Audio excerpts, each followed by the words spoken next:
Assalamu alaikum, Yasmin. Walaikum salam. How are y'all? Alhamdulillah. Assalamu Assalamualaikum. alaikum, Farzana. Assalamualaikum, everyone. Wa alaikum Alaikum salam. salam.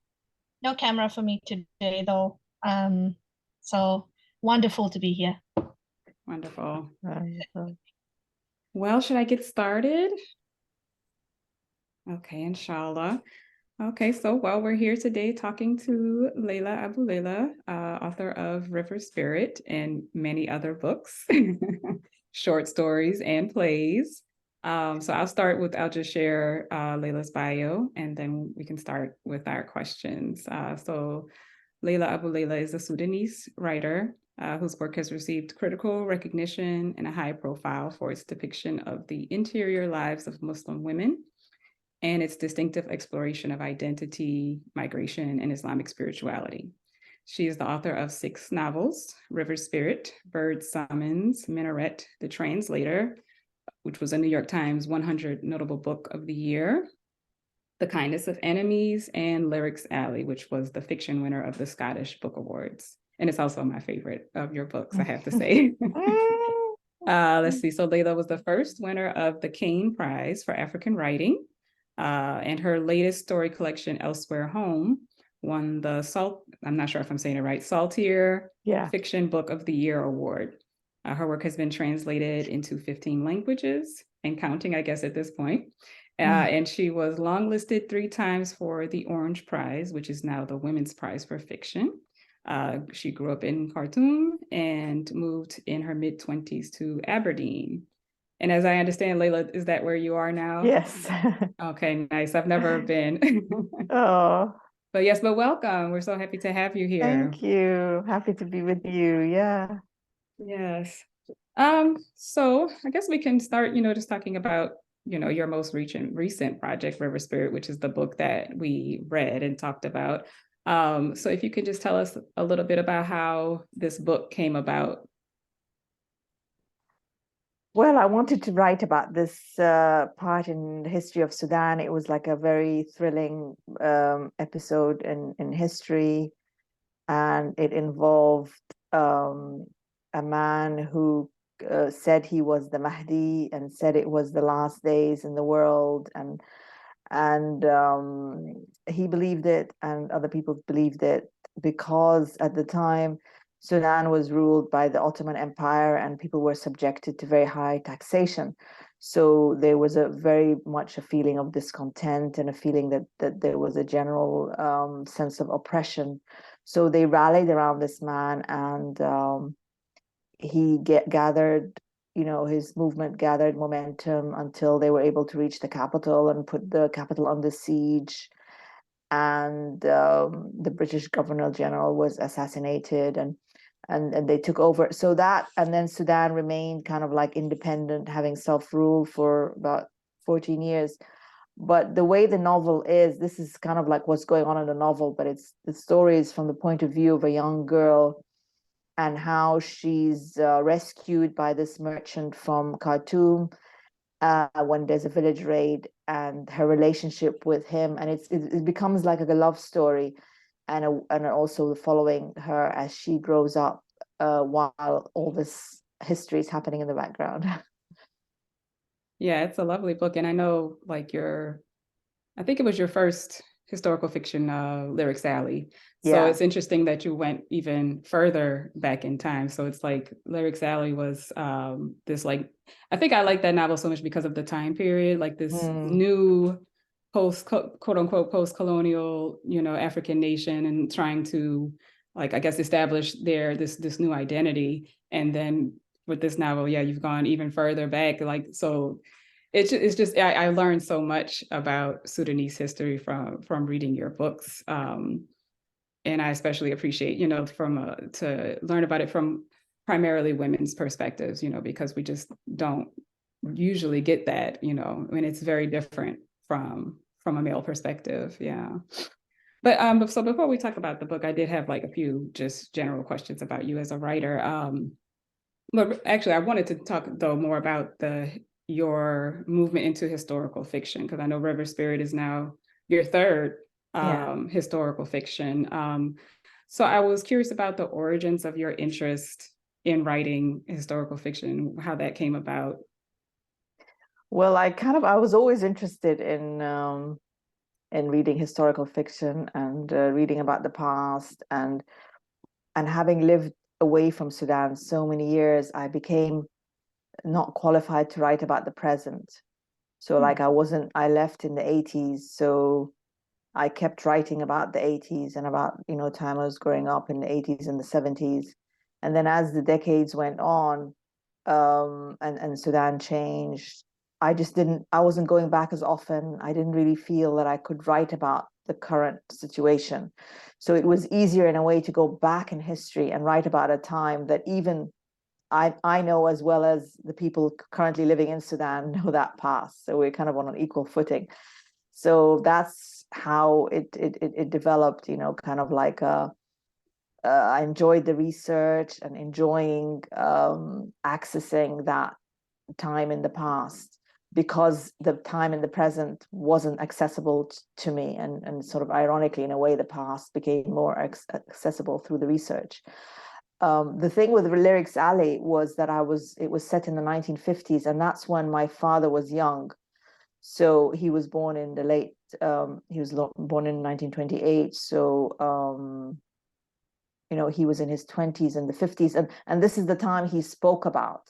So in a way, I was writing about my father's, youth, and it didn't feel so far away to me. It didn't feel so much back in time to me. But of course, many people were still within living memory. They could remember that time, and I could speak to them about that time. But in this case, going to the 19th century, of course, there's no one really around to talk about it or remember it. It is really further back in time. So how does the process of writing historical fiction, how does it differ from, because you started out writing modern fiction, obviously the research aspect of it, is there any other differences in writing historical fiction, any unique challenges? Well, the challenge is not to be drowned in the research and not to be drowned in the history, and kind of like to try and still focus on the characters and focus on the story. It's very easy to get bogged down with all the research and bogged down with all the details, and to kind of like start to show off that all these information, whereas the reader still wants to keep the story going, still wants to follow the characters. So that is the biggest challenge, I guess, with it, that you get kind of like dragged down with all the historical details, and of course, in a way, you have to explain to the reader the time period, because they don't know. Whereas if you're writing about the current situation, then the reader knows. You're kind of together with them. You don't need to really explain things. They just know about it. Yeah. Okay. And so it seems like you've kind of developed like I don't want to say a preference, I can't say that for you, but so many of your recent novels, even Bird Summons, which was modern day, but had historical elements as well as supernatural elements. But would you say that you have a preference over contemporary fiction? I'm not sure, because I don't know what I'm going to do next. So I might go either direction. I'm not 100% sure. I think the part of the problem also is not living, is now that my children are older and they don't go, I don't have any children in school anymore, even university. I've kind of lost touch with what's happening in the world at the moment. So sometimes I feel like I don't really know what is going on. I'm just sitting at home writing and reading. Whereas I used to live more in part of the community and part of life when I was younger. So I almost like, I'm not really experiencing life as much as I was at a younger age. So even if I write something that is not historical, it will probably also be set in the 90s or the 2000s, or even if I set it now, it will probably, from the information I have, because I guess that's the time when I was more involved with on a day-to-day basis with kind of life. Yeah. Yeah, no, that makes a lot of sense. There's a lot of questions among writers like, do I write what I know or do I write, what I don't know? But I guess regardless, you need to be some connection to it, so it makes sense as your life changes, then the focus of your writing would change along with Yes. that. Yeah. So that makes a lot of sense. Yeah.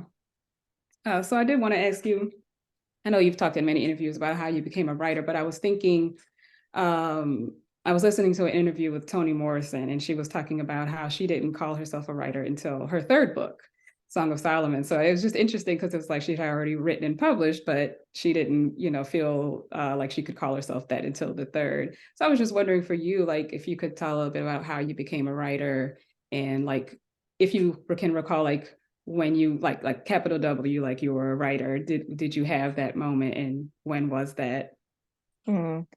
Yeah, so I started I had studied statistics. I was trained as a statistician. I was teaching statistics at a college, and I started writing just as a hobby. It was just I had children, and I was teaching statistics, and it was just something that I started as a hobby because I loved reading, and I thought, oh well, why can't I try this creative writing?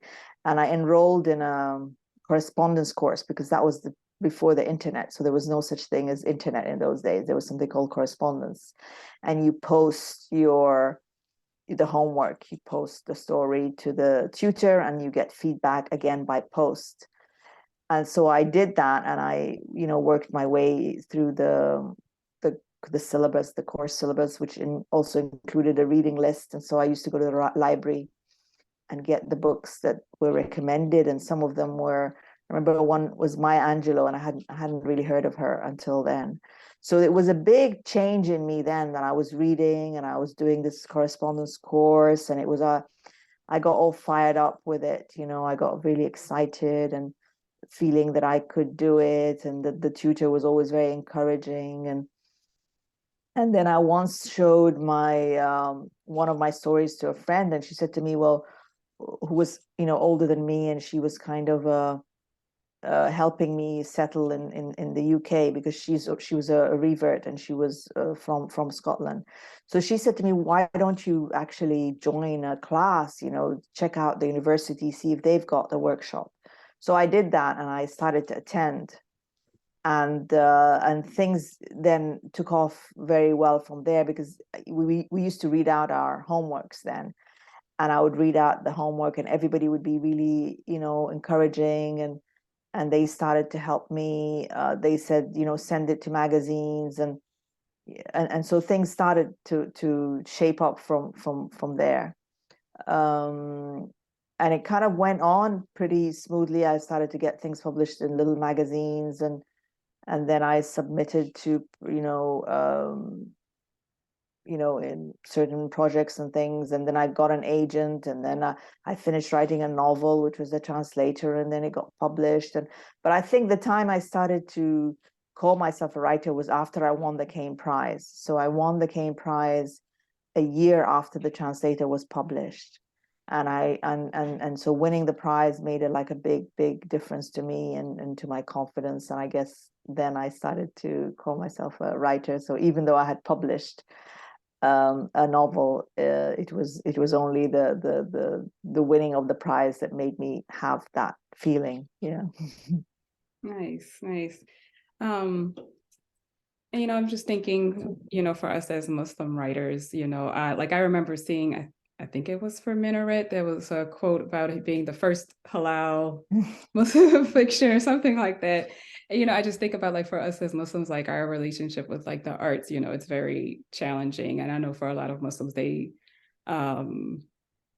just have difficulties, like, concerns being in the arts and whatnot, and just a lot of, negative opinions about it. I remember one time I was on some type of forum, and they were asking people to name their favorite fiction writers, Muslim fiction writers. And so everybody was naming scholars, Sheikh someone, and I was like, I don't think they write fiction.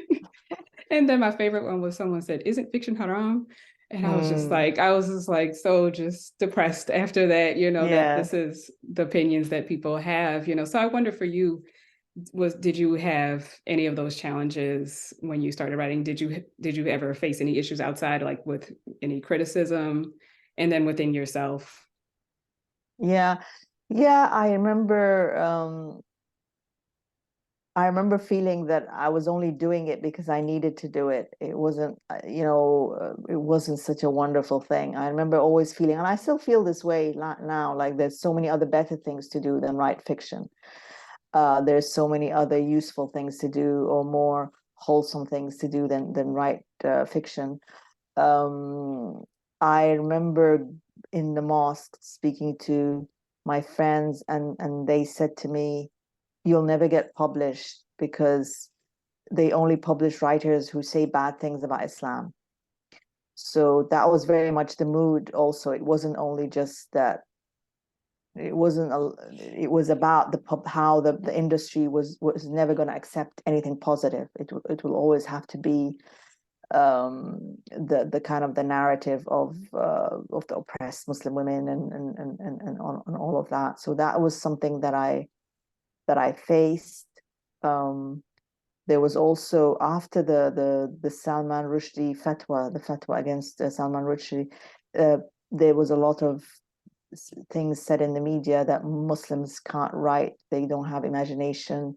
People who are religious, they don't have imagination. So this was the climate at the time, that either you were told you're not going to have the imagination to write, or you were told, or by non-Muslims or by Muslims saying, oh, you're not going to get published because you're saying positive things about Islam.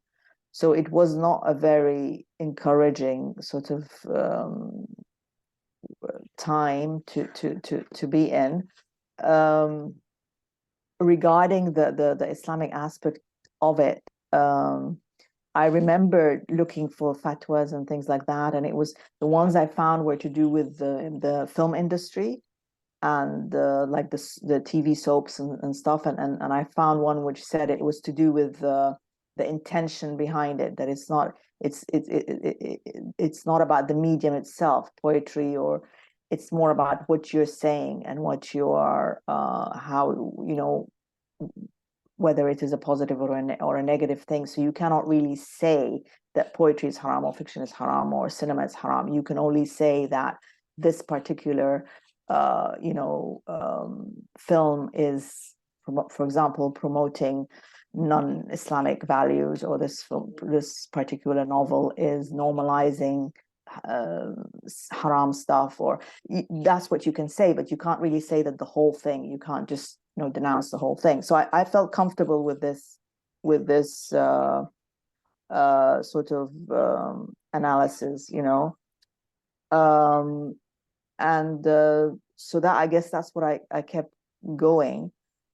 What I didn't feel comfortable with, what I thought that maybe Islamically fiction is a kind of a lying, it's a kind of a, like, I thought that it would be fair now if nobody ever believes me because I've said a lot of fictitious stuff. So why would then, if I ever wrote something, let's say factual, would people believe me? And maybe they won't because I've written all this fiction stuff. I also thought that it might cause people to assume things. Like if I write about an abusive father, then they're going to think, oh, her father was like that.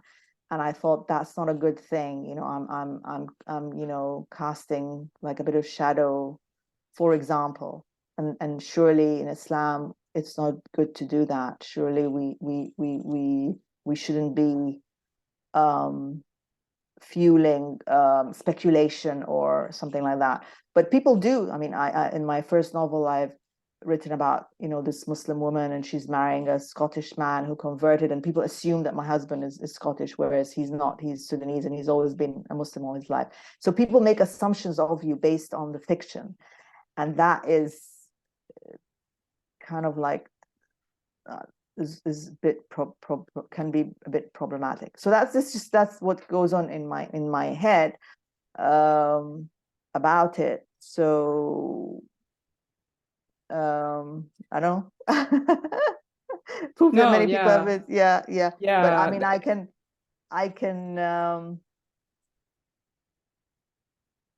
guess I mean, just that's how I kind of like see it in a way. Yeah. yeah. You know, a lot of that resonates with me, you know, as someone who writes fiction. And then when people read it, you know, oh, is this about you? Is this you? Yes. Like, no, like, why? It's fiction. Yes. It connects with, you know, I can connect with the person's experience. Like I feel, you know, as a writer, I'm like, how would I feel if I was in this situation? You know, or I can have more compassion for someone in that situation. But that doesn't mean that I'm telling my story but fictionalizing it. Because from my experience trying to fictionalize um real events, it usually doesn't work well. I True. tried that once and I was like, I will never do that again. Mm. You know, so the lines are definitely there. Yeah. Well, thank you for all of that. That's really fascinating to know. You know, and for me, just personally, like I know when my first exposure to um, Muslim writers, it was kind of like what you were describing, where it was like they were at odds with Islam. It was political type of writing, and I totally understood that perspective, but it was hard for me to connect with because I was a convert, brought up in America. So you know, I was like, this isn't my experience, you know, like I just couldn't connect with it in that sense. And then, you know, reading your books was a way for me to feel, you know, like I could connect with these experiences, like the challenges that we all face being, you know, spiritual, religious people in the world. Like, you know, we have test of our faith, right? Because that's what Allah says we will have. And so, you know, that's one of the things I see in your writing is that there's the nuance always, and then just I guess the compassion in these situations. And so it's complicated, and I think you do a good job of showing like we can have the best of intentions, but we will face, you know, these things, and can we rise above them, you know, and how can, I think it was a term you used that I've stuck with about using Islamic reasoning, right? So having the characters thinking as Muslims, like as a Muslim, how am I going to address this issue? And so I think that's what sets it apart from, you know, something that is at odds, you know, with faith, right? Like, okay, this is my faith, I do believe it. Now, how do I, you know, address, you know, this issue and maintain, you know, my dignity, what I believe, you know? So I think overall, you know, do definitely a good job of that in your books. And I think that's what a lot of readers connect with in your fiction. Yeah. But I do want to move into talking about River Spirit. I appreciated learning more about you, your writing life. So moving into River Spirit, you mentioned briefly too, and we talked about this in the group about the love story aspect of River Spirit. I think that was like the strongest thing that we all connected with this love story. And we were kind of going back and forth, like, is this a love story or is it a war story, right? Is it a love story with the backdrop of war? Or is it a war story with the love story kind of like going through, you know? So for you as a writer, like in writing this book, I guess my question was kind of like, which one came first? Like, was the love story strong, or was this time period, the war and everything, was that the starting point for it? Yeah, no, the history was the starting point for it. It was very much different, that I wanted to tell the story of the history, and I thought that that was a very exciting story.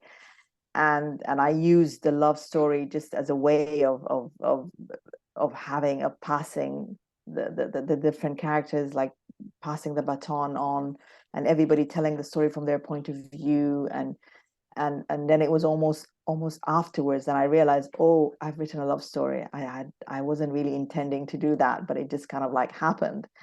And I was really happy that people, you know, believed it, and it just kind of like it was because it just happened effortlessly for my part. I wasn't thinking deeply of, I know I'm writing a love story, and I just didn't. It just happened very sort of like it was just there. And so I'm glad it worked. It's one of the, it was in the nice surprises that that people, you know, are reading it as a love story. Yeah, so I'm happy with that. Yeah. Well, you know, that's good too, because like it's like depending on what type of reader you are and what you're interested in, it can be True. one or the other, you know. So maybe that says more about me as a reader, right? Okay. That I see the love story and I've, you know, follow that more closely, whereas someone else may, you know, find that historic element of the war and everything. But it's just so balanced too throughout, you know, that those two elements. So okay, yeah, that makes, so it started out with the history, but then It started out, and of course, it yeah. was, the first draft was very long. Like I had to delete 20,000 pages. Ooh, And the wow. 20,000 pages that I deleted were all to do with the history. They had nothing to do with the love story. So the chapters of Akwani, the girl, they're there as they are. They haven't been changed from the first draft, but it was a lot of other stuff where like 20,000 pages came out. And so this was the editor, you know, telling me that, you know, you need to, there's too much history, it's being repetitive, you need to take it out, you need to focus on the story, focus on the characters, focus on Akwani. It's all about Akwani, it's all about Akwani. So that's what happened then with the drafting. And that's so important to have a supportive editor, and it's very important to have the patience to write, you know, draft after draft in order to get to to where we are now today. So I guess that my editor takes a lot of the credit, you know, for saving the reader from a lot of history, which was interesting. I mean, it is interesting, but it's not what the main story is about. Yeah. Okay. And yeah, so speaking some more just about the love story element, and I was thinking about Akuani, right? She's such a distinct character from everyone in the book, you know, being from South Sudan. You know, she's not Muslim, right? She's darker skinned, she's poor, right? She's orphaned and then enslaved. Like, I mean, she just goes through so much in this book. You know, it's such a soft spot for her as a character. And as far as I understand, she's the only character who, well, the one of the who based on a real person. I know, of course, the Mahdi and General Gordon, but of your it's because, yeah, like Yassine, he's totally fictional, right? He's totally fiction, and Akwani is totally fiction. But the idea of her came when I saw this bill of sale in the archives, in the Sudan archives at Durham University. So there was this bill of sale for a woman, and you know, and just like she, and the name Zamzam was there, and I was just like, whoa, you know, I can't believe this is. I knew slavery existed, but just seeing the bill of sale and the way it was written and the amount, and it was just like really made a big impression on me. And so I knew then that her name, she must have had another name. Zamzam wasn't her real name, that's her slave name. And so I had to go back, I kind of and make a life for her, make a journey for her, you know, for her to reach this this time when she became Zamzam. And there was also a petition. Actually, the name Zamzam was in the petition of this woman who was enslaved, and she stole something from her mistress, and she ran away to her former sort of master, to the former owner. And so the petition was raised against, it was the two men basically fighting over the girl. And I was like, I found that very intriguing, and that how she ran away to be with the previous family rather than go back home or whatever.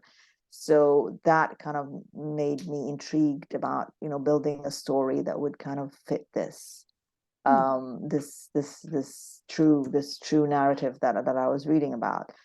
But she's not a Muslim, but actually, and I didn't want to make a big thing out of it, but she becomes Muslim by the end of the novel. And that's very much a hidden, a kind of a very subtle underlying thing, which, you know, the reader might pick up or might not pick up. But the point is that she can't really marry Yassine until she becomes a Muslim, because he can't really marry her, and he can't and she's no longer somebody wondered about that. Oh, that's very good. Yes. So when she was his concubine, she could be his concubine as a non-Muslim, but once she's free, and once she's free, he can't really marry her until she becomes a Muslim. So I didn't catch that. Yeah, because I didn't want it to be about that. I didn't want it to kind of be about that. But that is what would have happened for her to be able to marry him, and for them to go away together. And of course her children would be growing up as Muslims, and that's also expected. I mean, that's what happened. A lot of the people who were enslaved became Muslim, and became like integrated in the Muslim society. Yeah.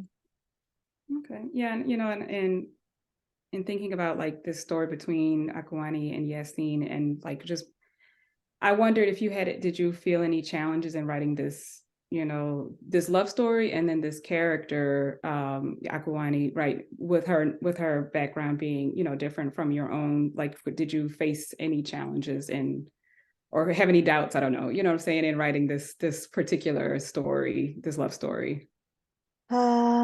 Yeah, I guess it was a challenge, but I had written so many books before that I felt more confident, that I could pull it off. And it was about, oh, would I be able to pull it off? Would I be able to pull it off, sort of. And so, but I think at the end, that's where, when Salha appeared, I kind of latched onto her because she was closer to me in terms of background, and she was and so her voice, when it appeared, it became very strong, and that's why I ended the novel with her. So in a way, I ended the novel with a character who was more closely sort of aligned with my own background, and I felt very confident writing, from Salha's point of view, and her perspective about the whole thing. Yeah. Yeah. And one of the things that stood out in reading Akwani's story, it's difficult to read, especially when the war really picks up, and how she's treated, and how, these descriptions of war and how it affects women. I mean, it was hard to read. Yeah. But what impressed me was that, like, for Akwani, like, she always has agency. Like, she has little ways of, like, kind of getting what she wants, and like, kind of, getting, not revenge, but she's not a victim. I never felt like, oh, poor Akwani, like, she's just like, like, oh, like, woe is me, I'm so, that I never get that feeling from her in the book. And I think all of the women, and and when the way you write women, they're all very strong and thoughtful, and just smart, like, and it's just so showing the inner lives of women, and how, like, the ways that women can calculate and move things in their favor. And I especially saw that with Akwani, and for all that she experiences, it's never, just like she's just a sad character. And so we spent a lot of time talking about the different points of view in your story. We were all like, how did she do this? I mean, you have all of these different characters, and like, some are in first person, some are in third person. And then we have General Gordon, right? His story is told in second person.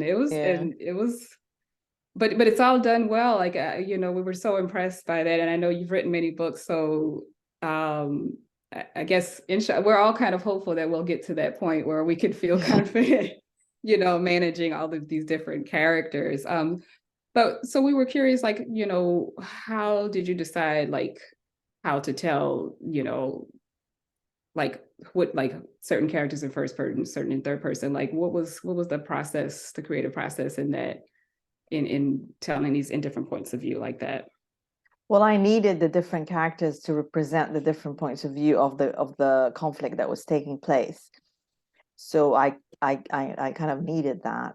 And then once I had all these characters, it was an issue of how would I differentiate their voices? How would they sound different, so that the reader somehow gets the feeling that they are now with Yasin, and Yasin sounds different than Musa, and Salha sounds different than Akwani, and how would to give them a feeling. So I thought, well, one way of doing that would be to change the tenses and to change the the perspective, so that some of them are in first person, some of them are in third person. Gordon was the second person, and then some of them also are in the past, some of them are in the present, just so that there's a feeling of a different flavor when the reader is reading. How I've decided was whether the writing flowed or not. I mean, I started Akwani in the first person, and then I wasn't confident. She sounded like a child, and then she's going to get older, and I'm going to keep this up. And so it just kind of frizzled out after one paragraph. The first person fizzled out, and I changed it to third person, and it kept going. So I thought, okay, that's working. The same with Gordon. I mean, I didn't know how I was going to represent him. And then suddenly I came up with this sentence of, you like how the Sudanese say your name. And so, okay, I'll just stick with this second person and see if it works. And it worked. So I was just kind of like following what would generate the amount of words. I get nervous facing a blank screen and filling it up, and how am I going to fill it up and all that. So I'm looking for a flow. I'm always looking for something that is gonna that's going to flow, an entrance which will provide a flow of words. And if it's going to dry up, then that means I've got the wrong the beginning of it. It's not working. Yeah. I didn't think that the third person is less agency and all that, because even Robert was a third. He's white. He's a man, but he was still in the third person. So it didn't really. I wasn't really thinking that way. I was more about how just to just, I suppose, what was able to be written, I guess, in my point of view. Yeah. Yeah, and so we did talk a lot about, especially with Gordon, with the use of the second person, which is such a difficult yes point of view to write from. And I know Medina mentioned the comments about how it feels accusatory. Medina, would you like to share more? Because are you saying Gordon accusing himself? Oh, I hadn't thought of that. I just I loved how, Leila, you described just intuitively feeling that this perspective, this point of view worked for this one, and it didn't work for that one. So I'll go with it, and just kind of like almost just like feeling it in your bones.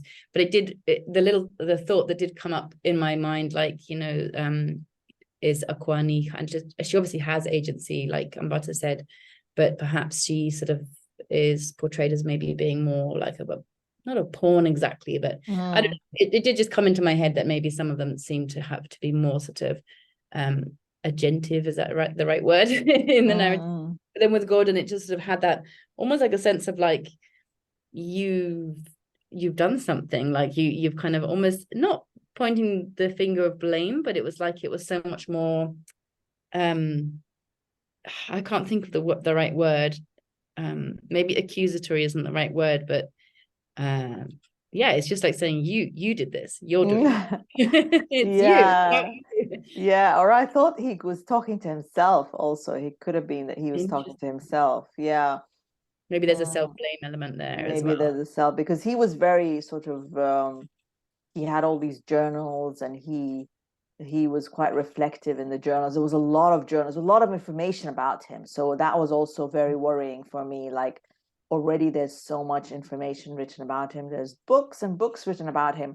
What more could I add? What more could I say? So that was quite a challenge, and I was able to pull it off. I actually had 3 chapters with Gordon, and my editor was the one who said just make it 1 chapter. So a lot of Gordon got cut off because she found the second person difficult to read, and it's slowing down the whole book and all that. So he was one of the people who got slashed a lot as well. Physically got slashed too. Physically got slashed, poor man. Yeah. His was one of the one of the, as I said, I lost 20,000. It wasn't 20,000 words, was it? 20,000. It was 20,000 words, not pages. I lost 20,000 words, and that was his. That was his perspective. Yeah. While I've got the part of floor, it. I'd love to just add as well, I liked how there was these little like changes of perspective as well in the imagery, like the man with the telescope, you know, being depicted from the other side, and then suddenly it's him. And that was, I thought, a really clever way of seaming together those different narratives, because what was really masterful about this book, mashallah, was like handling all of those different narratives and weaving them together into a coherent. I mean, it's obviously it's very beautiful to sort of be able to look at a situation or a period of time from all these different angles. You get this really rich, like sort of 360 view of it. Like, you know, you get to hear from Musa, and like he's really convinced, and you're like, you're kind of starting to be convinced by how passionate he is about this, and you think, well, maybe they're right, you know. And then kind of the switching back and forth. Yeah, I just wanted to ask you, did you have any technique to manage those like multiple, like how did you manage to kind of track the plot through all of those different viewpoints? Like, did you have any kind of technique that helped with that? Oh, well, I mean, I knew the arc of the big arc of the story, the big arc of the history. And I think I divided it into the siege of Ubaid and the siege of Khartoum as like two things like that. And so I did it that way. And you know, who would be telling that this particular point in the history, who would be the best to tell the story from their point of view. And sometimes I needed the gap to kind of work around the timeline, the historical timeline. If something is happening a long distance from you know, how long was, for example, separating Ikhwani and Yassin, for example, I had to come up with ways in which they're separated. Like he got married and he couldn't come for a while, and all that also, things like that, you know, because I wanted him then to arrive just before the battle, so that's a date then that he has to arrive at. And so there was a lot of planning that had to be done, sort of to kind of change things around so that it all kind of fits in with this particular you know, with the historical. And I didn't want to take liberty with the historical details. I wanted it to be as accurate as possible. So I was always changing the plot to fit the timeline rather than you know, rather than the other way around. Yeah. So I was just kind of doing things like that. So yeah, I spent a lot of time thinking about it, but this was all during the COVID lockdown, so it was really quite I wasn't traveling, I wasn't really going out, and I could keep the mood going day in, day out of working, and, you know, researching. It became sort of useful in that way. Yeah, I guess. Yeah. I've never been able to be so immersed in a novel. Usually with the other novels, there was always bits and pieces. I remember with Lyrics Ali, my dad was ill, and he actually passed away in sort of in the middle of the novel, or maybe 2/3 of the way through. So there's always with all the other novels, there was always gaps, and months in which I didn't work. This was the only one in which I was able to, like, you know, start and kind of like finish. Yeah. Mashallah, yeah, well, you did it well, you know, in terms of like putting all of these characters and perspectives together. I even saw a few reviews where people mentioned that, you know, all the different points of view, but that it was well done, you know, because I can only imagine trying to write from so many different points of view. But I can't help but think too, like in terms of like who you chose to write about, like there's the chapter on Gordon. And as I was like taking notes, I was like, oh, there, you know, the Mahdi, he could have been a character, but he wasn't. And I'm sorry, did you ever think about writing from his perspective? No, I wasn't really interested in him. I didn't find him fascinating. I didn't want to, like, I just wasn't interested in him to that extent. I think you have to be really interested. You have to find a character fascinating in order to write about them. So I found, like, the mother, this older mother, I found her very fascinating, I guess because she's sort of like my age, and and so when her voice came to me, it was like, oh, I like writing about that, so I wanted to be like that. The young Scottish man, I like that because of the Scotland connection, but I wasn't interested in the Mahdi guy himself. I didn't feel comfortable sort of writing about him, and so I just kind of like avoided that. And I think it's he's a mysterious person, and so it kind of just maintains that like enigmatic aspect of him, right? That he's not, included like as a point of view in the book. Yeah, it makes a lot of sense, but I just was curious. I was like, I wondered if you had thought about, No, trying not to a write from him. minute. No. Yeah. I actually didn't feel comfortable thinking about him, writing about him. I thought it was really very, it was actually quite hard going, because I always wanted in my previous books, I think this book is my most negative book, in the sense that it's the first time that I really write critically about Muslims and negatively about them, in the sense that they were deluded by this man, that they killed other Muslims, I've always had a very presented positive, aspects of Muslims. So this one was the first time that I was really writing something that depressed me. Side of me was kind of depressed to think that that all these people, basically messed up so badly, and that they were turned against other Muslims, and that they said that the people who don't believe in him are non-Muslims. So he was basically fighting the Turks and fighting the Egyptians on the basis that they were infidels. And that's kind of the same as ISIS and all that, where they get to this point where they suddenly say that this person is not a Muslim, and it gives them a green light then to just go for it and make an enemy out of fellow Muslims. So that was something that I didn't really want to I would rather not face. I would rather write positive things about Muslims. So this was really my first time to write something that was negative like that.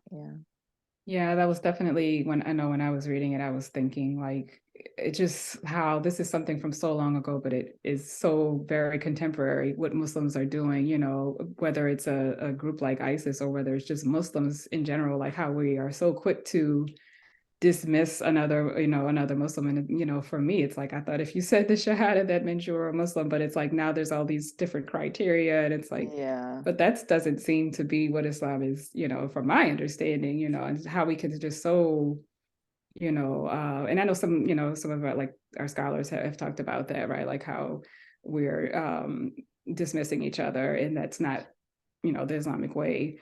So yeah, I definitely, in reading, there were times when I just kind of was just stopping and thinking about like, no, like they're not seriously saying these people aren't Muslim because they don't believe in something that is not a criteria as a Muslim, and so I resonated like with Yassine, with his, frustrations, over that.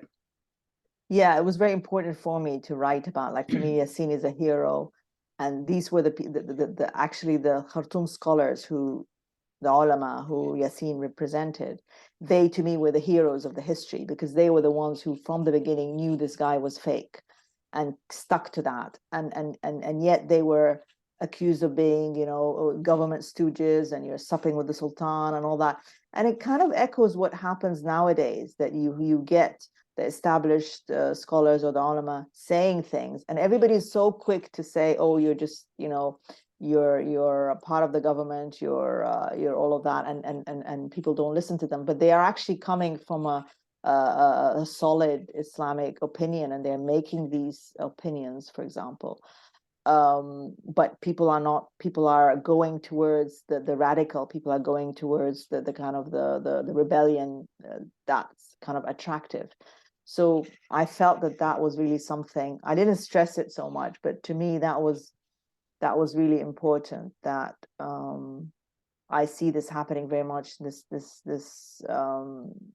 times that we're in, that the scholars aren't getting the respect that they deserve, and that it's very, people are very quick to say, oh, they're they're supported by the government, or they're supported by the authorities and all of that, whereas they're actually speaking from a purely Islamic point of view, and yet what they might be saying might not be as revolutionary enough for certain groups in the Muslim ummah, who want things to be a little bit more radical, who want something to be a little more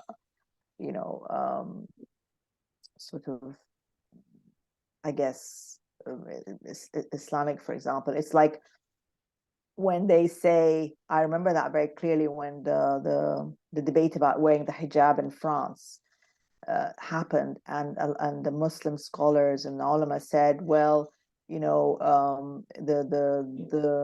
French government has a right to do whatever laws it wants to do, and if you're a Muslim woman in France and you're not allowed to wear your hijab, take it off and then wear it when you leave work.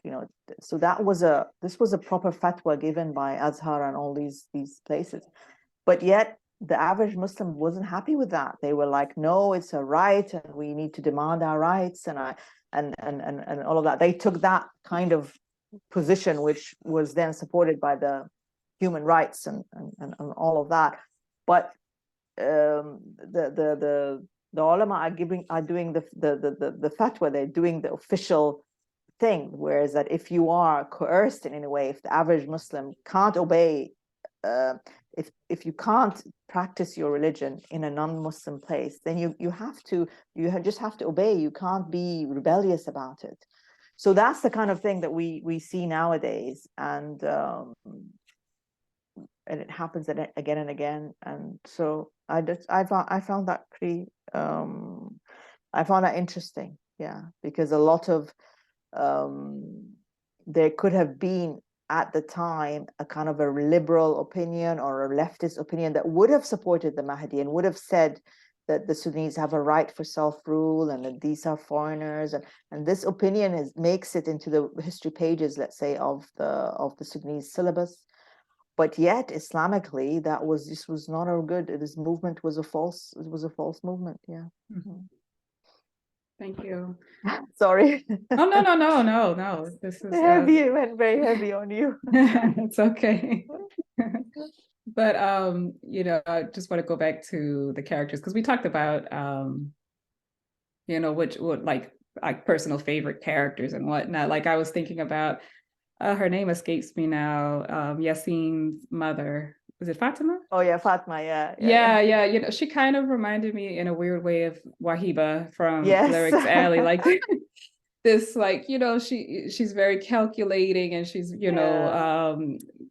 motivated by love for her son, and, very proud of herself as a mother, and fertility is like, like extremely, like she measures other women by their fertility, but she was such a fascinating character to read. It is like I see her and Wahiba in the same category as like women who you admire for their strength and their willingness to say what they think, but not women that you would probably want to spend time with in real life because of the fact that they say whatever they feel, and don't really consider your feelings. They tell it like it is, as we might say. Yeah.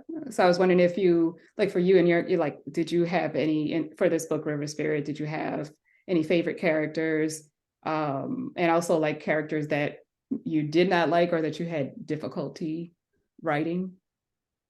Yeah, I had difficulty writing about Musa, I think, because he supported the Mahdi. I wasn't like he was easy to write about because his point of view was quite, specific and all of that. But I didn't, because it wasn't my point of view, so I wasn't sort of like comfortable with it. But I think my favorite character was Salha. I guess that she was the one that I liked a lot, and I enjoyed writing her part of the story. Yeah, Salha she started out kind of like in my similar feelings to Wahiba. Yes, because she was definitely like, she understood like class and the social structure, and she went by that. And so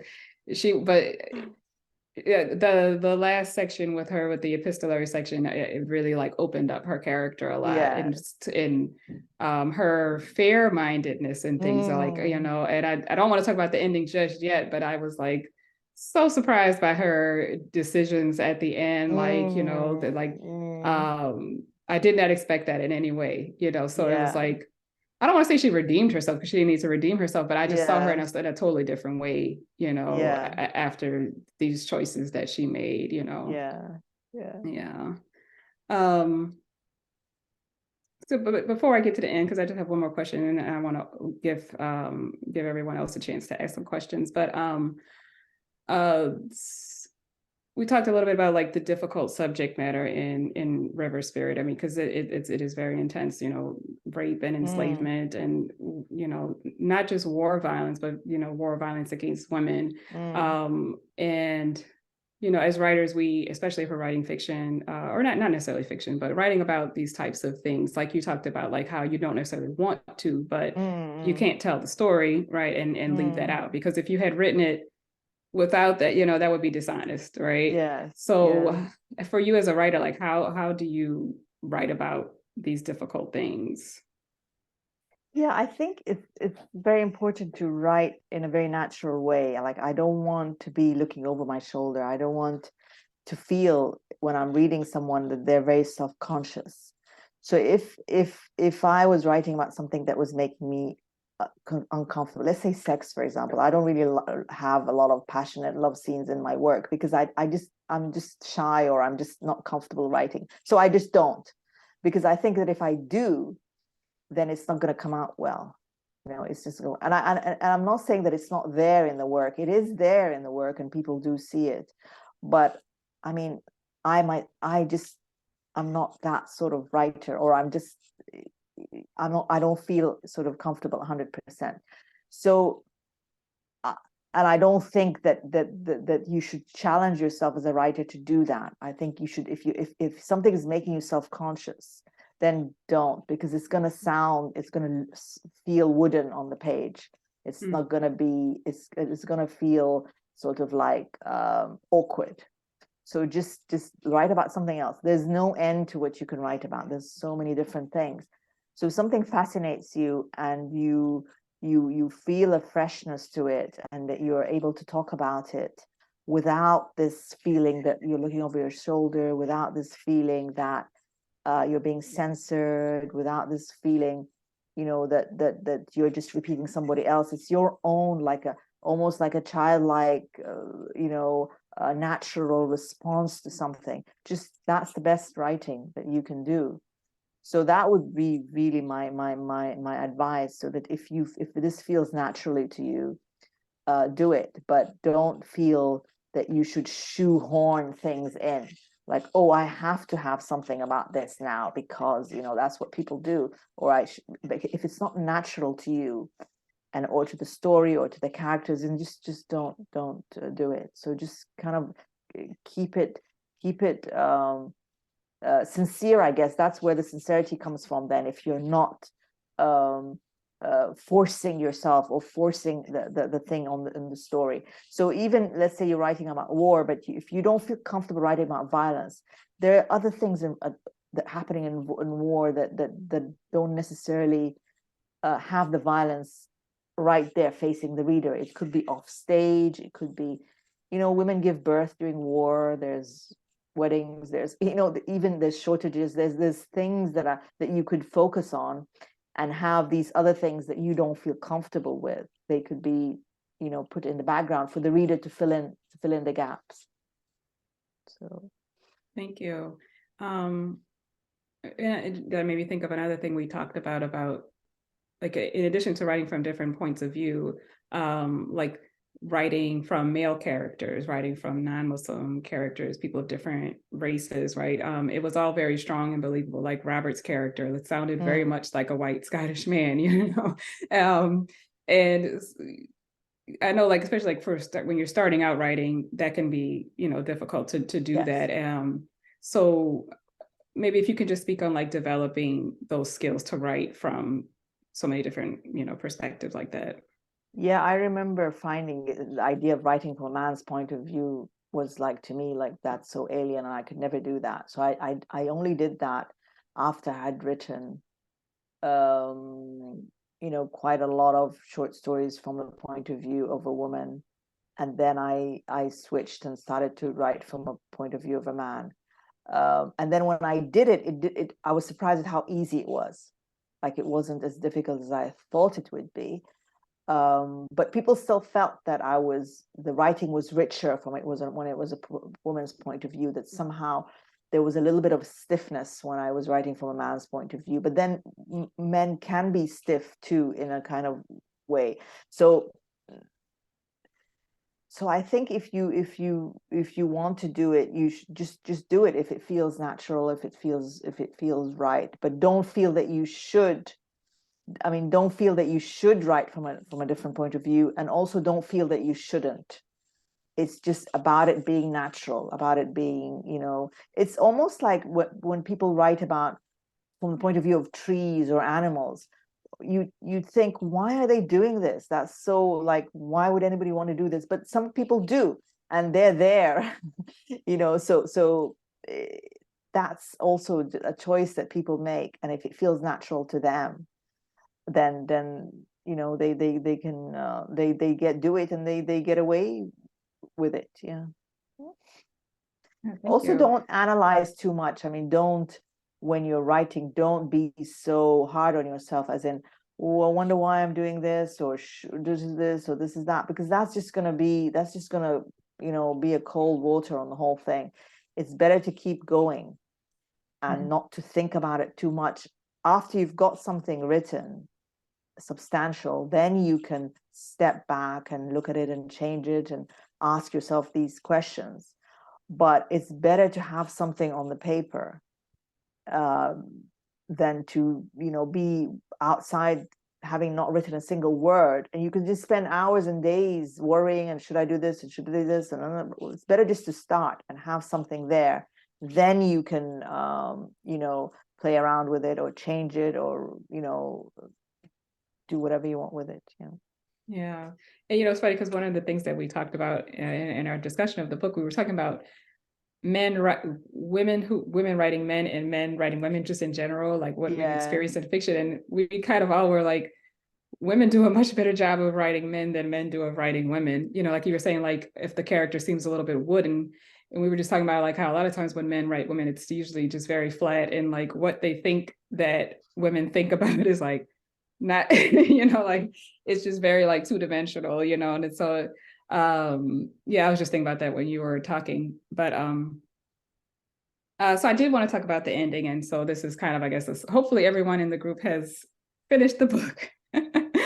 But oh yeah, I just wanted to talk more about the ending and your choices for the ending, because it felt like because there's the ending with Akuani and Yassine, right? Salha has, kind of basically gave them her blessing to go on without her. And that kind of felt like the end of the book. Like if that was the end of the book, I would have been like, okay, I'll just have to imagine what happens after that, But then we have this epistolary section, right? The letters from Salha, and then that final section with Christina, which just kind of felt like an epilogue. I loved it, but I also was like, interesting, as a writer, like you could have totally not done that, So was that like an addition, like an afterthought, or did you always intend? No, the Christina one was always there. I was always like had this in my mind. That was very important for me to do, and to kind of comment on this whole thing about the paintings and all that. That was very important. But I wanted Salha to get us to the point of the British invasion. So it was also with the history. She was the only one who was there. The others have gone to the south, so Akwani and Yassine didn't experience the British invasion. And so I wanted somebody who was in Durman to tell us about the British invasion. And so that was it. I wanted to end it that way. So the novel starts with her summing up. Isn't it ironical that they they rose against the Turks, saying that they were infidels, and then we ended up with the Christians. So I wanted this line to be said, and I wanted her to be the one to say it, because that's the whole falseness of the movement, that it was such a false movement that it started, because it was false, it led them to a completely different to a completely different outcome in the long run. It was just a completely wrong move. They fought against the basically the caliphate, the Ottoman caliphate, and they were one of the people then who brought it down, and it was beginning to disintegrate anyway, and it was starting to shrink, and it was starting to disintegrate, and eventually it just fell apart after the First World War, when all the other Arabs, rose against the Ottoman Empire anyway.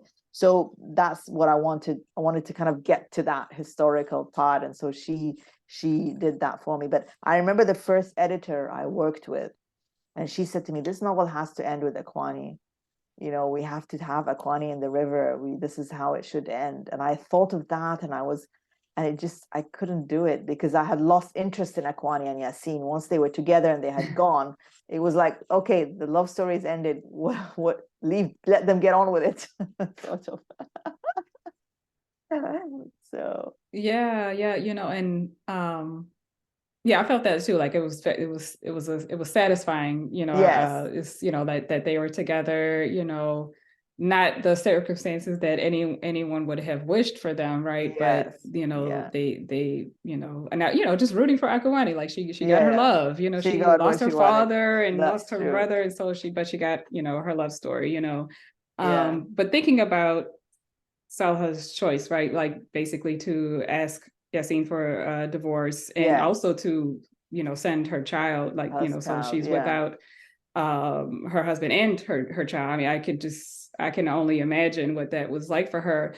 And just thinking about that choice, like as a writer, to have your character, sacrifice, these things. It made me think of the translator. How at the end, when the Scottish non-Muslim character, he converts to Islam to be with and I'm forgetting their names, it's been a while, but Summer, yeah, right, yeah. to be together, and I remember I was talking with a friend about that book, and she was just like, she loved that kind of ending, but she was like, oh, but it just felt too like writerly, like this happy ending. But I was like, why not have some happy ending? Like, are we just that jaded with fiction that we feel like things can't Yes. go well for characters? And then so I kind of like, I appreciate that you give these characters their love stories, their happy endings, even though it's not happy, Yes. it's far more complex than just to say, Yeah. oh, they lived happily ever after, right? Yeah. But I just wondered if there was any thinking like in that choice for Salha to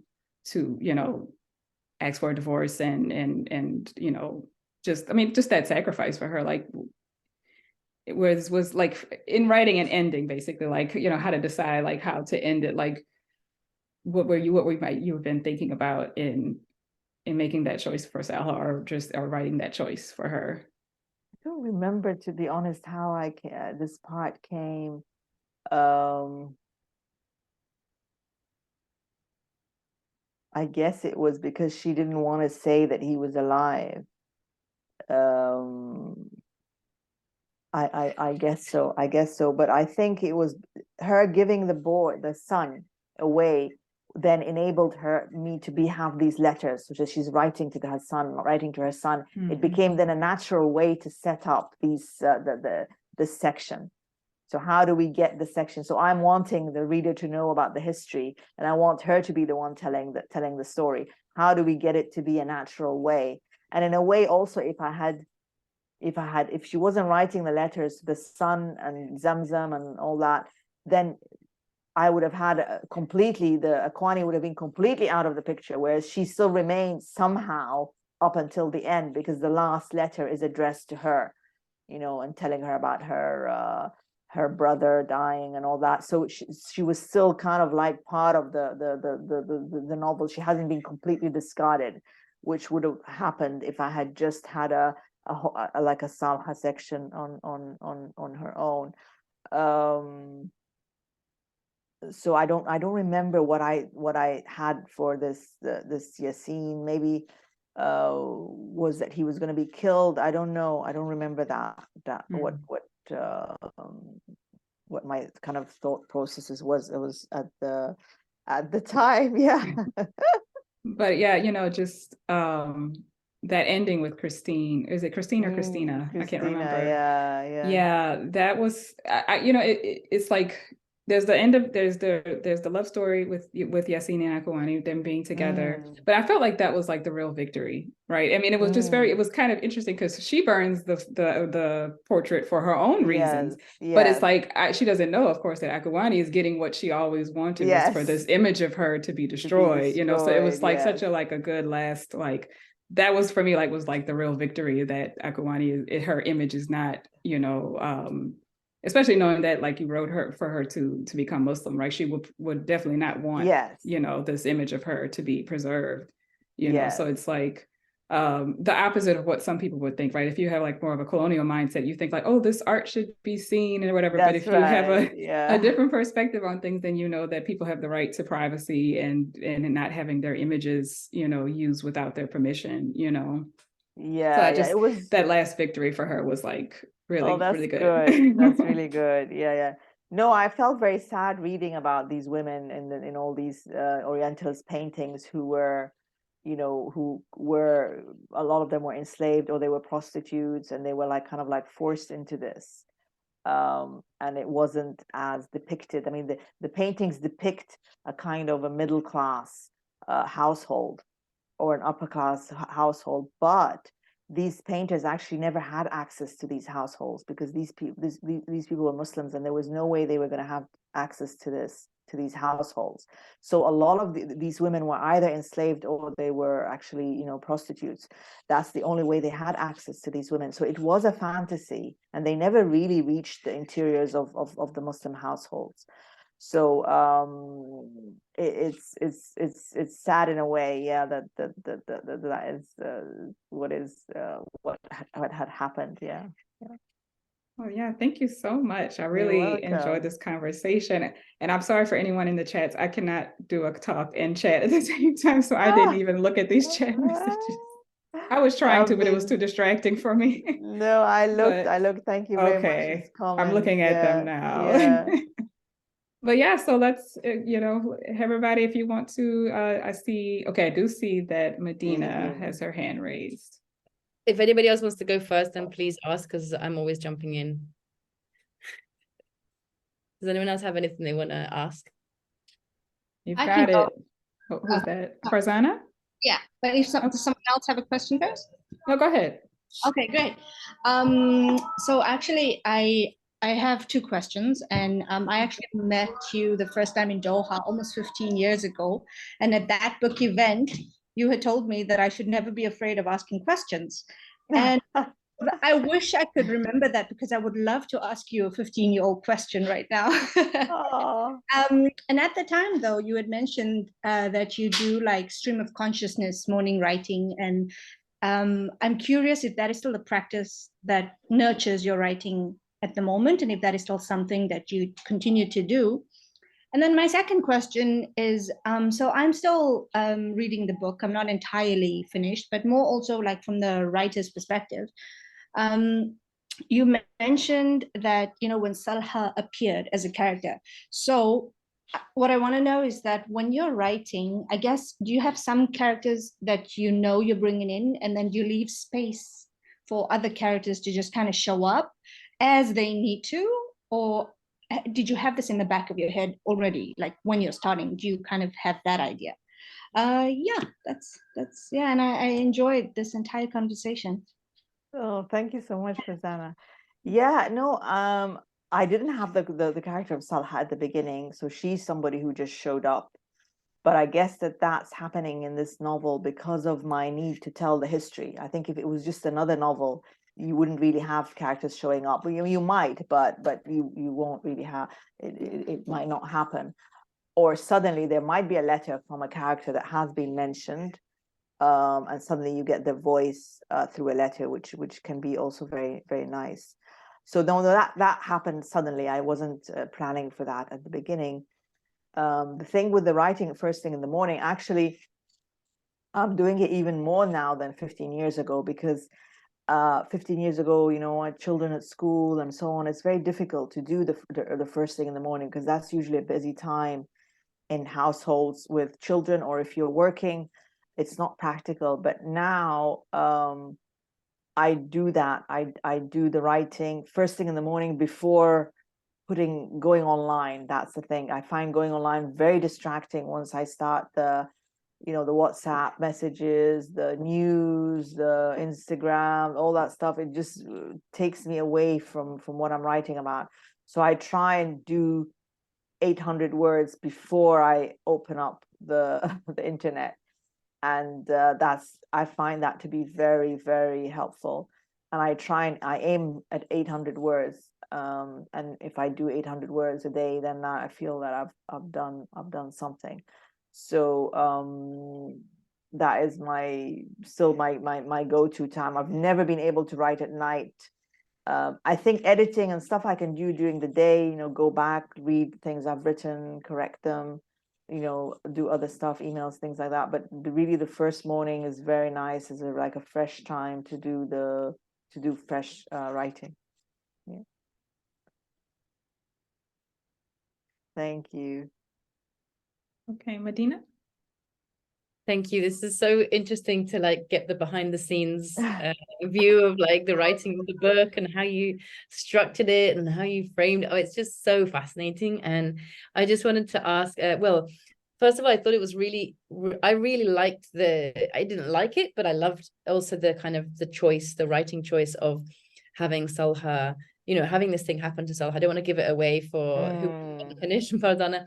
But it felt actually very realistic, because also in the Muslim world, the sort of the co-wife phenomenon, and how women can actually have, I mean, it could be very conflictive or it can be complex, but you can also have that sort of sisterly relationship going on there, which is so alien to like Western, you know, Western perspective.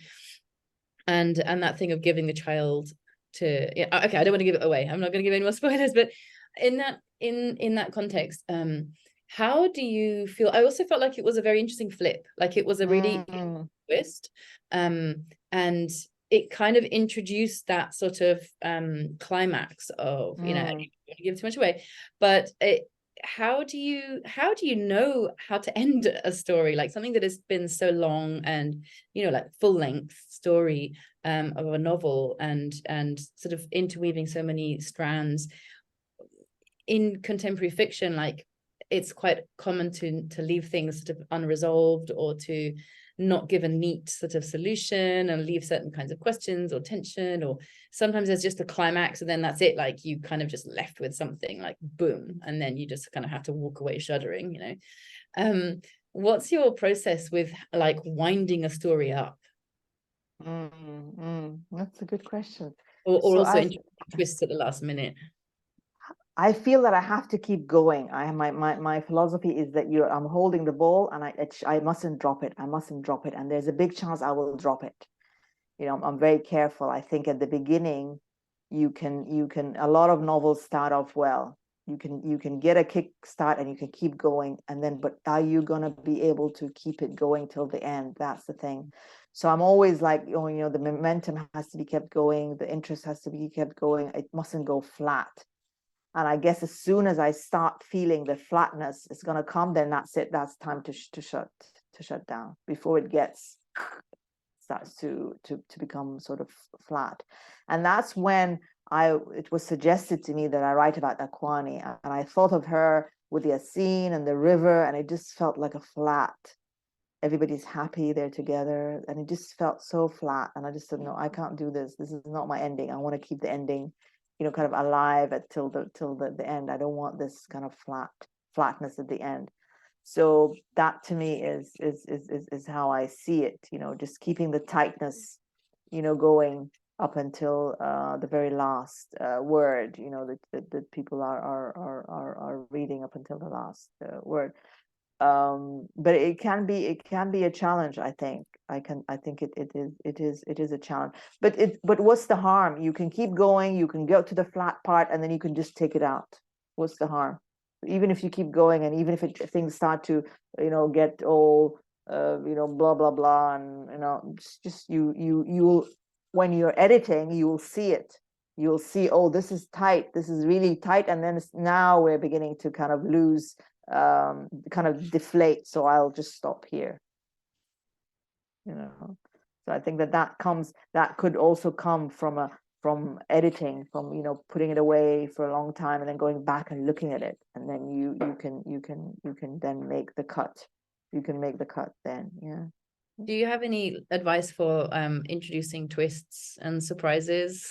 Like, do you play around with different scenarios and see what feels right, or do you kind of have an idea in mind? I think I read somewhere that if you know the twist, then the reader knows it too. So it's better than that you don't know. So that it's better that you yourself get surprised. So like, I didn't know about Salhadi, so I myself got surprised, and so that then is reflected in the works that she's kind of like barged in the novel.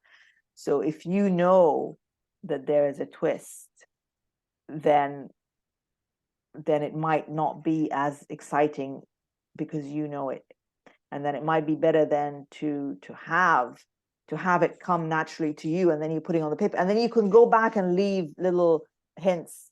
You can then go backwards and leave little hints then, because knowing then that Salha is so important, I can then go back to the first time, for example, the mother-in-law introduces her, and I can then have a little bit more of a conversation, a little bit more of a description of her, a little bit of something, because I know then that she's going to be so important later on in the novel, perhaps.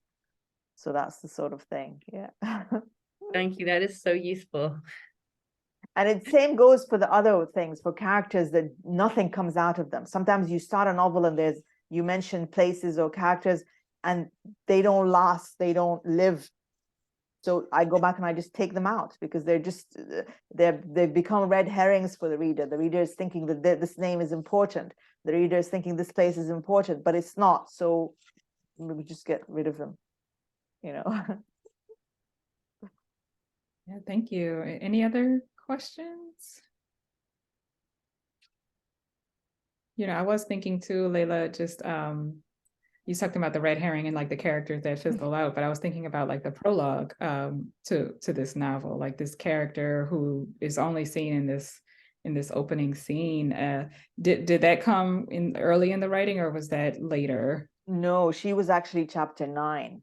So the novel started with Akwani in the river, and then it went on, and then chapter 9, which fitted historically, was this little just cameo piece about this woman Rabha, who is a real character. So I thought, no, it's such a slow, my novel then is starting very slowly, and I want to just hit the ground running. And so what chapter should I put? Maybe I need to take something and put it in front as a prologue. So I did. So I found that this chapter worked because it was just a one-off, and this character was just appearing, and she was just dying at the end. So I might as well just use her in the prologue. So I did that, and it kind of worked because it does give the feeling of the novel literally hitting the ground when you're running. You're starting off at a high energy, whereas naturally for me, I start off very gently and then kind of build up, and that's what would have happened if you were reading it starting off from the river scene and the raid and all that. Yeah, I think that was a great choice to have this immediate, like, you're just like, it was like disorienting, but in the best kind of way, where it was like I was just thrown into like this chaos, Yeah. But again, see, that happened at the editing stage. That didn't happen the first time. Yeah. So once you have your first draft, you're really in a very good position, because you've got material and you have so much you can do with it. You can play around with it, you can add, you can take away, you can move things around. So I find that to be a very strong position. I'm very nervous of the blank page. And it's like, oh, what am I good? There's nothing there. But once you have a first draft there, that's when, there's so much that actually is in your hands to make it better. You can do so much with it. And improve it and work on it more. And it's a good place to be. Yeah. Right. Well, thank you. If there's no other questions, I guess we can close out. Thank you very much. That was great. Yes, thanks so much. Thank you all, and all the best with your writing. And I follow you on Instagram, so I know what you guys are doing and things like that. So we'll and I hope we Thank meet you in so much. person, inshallah, one Yeah, day. We inshallah. meet in time, Inshallah. inshallah. Thank you Yes. so much. This was so amazing. And It was so enriching. Wow. yeah, Learned Oh, so much. mashallah. it's something that we're going to be talking about all the time. And I think now we're going to just have to instate the like 800 words writing challenge Yes, a day. yes, that's right. 800 words. Yes, Yeah, I inshallah. think Yeah, I know, all the best with your work. Yeah. so. Thank you so much. You're welcome. It's great having this group. It's great that you're supporting each other. That's really, really, really nice. Yeah, that's good. Yeah. Thank you. Okay, all right. Salam Okay. alaikum. Thank you so much. Thank you. Thank you. Assalamu alaikum, everybody. Have a really good evening. Yeah, Or you day, too. Ambata. Wow. And it was amazing.